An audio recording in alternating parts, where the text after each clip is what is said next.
அப்பா பேரு சுத்த புசகாரி திருப்பணுண்டாகுதுரே அப்பா வீட்டுக்கும் குடும்பத்துக்கும் கேட்க வந்த பிள்ளை உண்டா இல்லையா? ஆமா, என் குடும்பத்துல எப்படி முடை போட்டு வச்சிருக்கேன், என் முடை போட்டு மொண்டி கட்டி போட்டிருக்கேன்னு கேட்க வந்தேன். உண்டா இல்லையாப்பா? சரியா? ஒருத்தர் மாத்தி ஒருத்தர் தலை சாஞ்சு படுக்கிற அளவுக்கு உன் வீட்டுல முடை போட்டு கிடக்குது. உண்டா இல்லையா?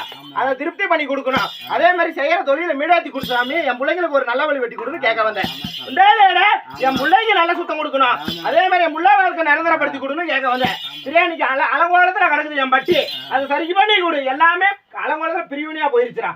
சரியா? அதை பத்தி ஒண்ணு சேர்த்து கொடுத்து குடும்பத்தை வாழ வைக்கணும்னு கேட்க வந்த பிள்ளை. சரியா? இதே மாதிரி நேர காலத்துல ரொம்ப ஆட்சி படுத்து. சரியா? அந்த ஒரு 4 வருஷம் படாத பாடுபடுறேன். சரியா? அந்த 4 வருஷம் நீ படாத பாடுபட்டு நீங்க வந்திருக்கடா. சரியா? இது இப்ப சொல்றேன் கேட்டுக்க. இன்னைக்கு நான் நீ வந்துருப்பாங்க. சரியா? கரெக்டா 32 நாள்ல உன் குடும்பத்தை ஒண்ணு சேர்த்து கொடுத்து உன் வீட்டை சுத்த கட்டி தரேன்.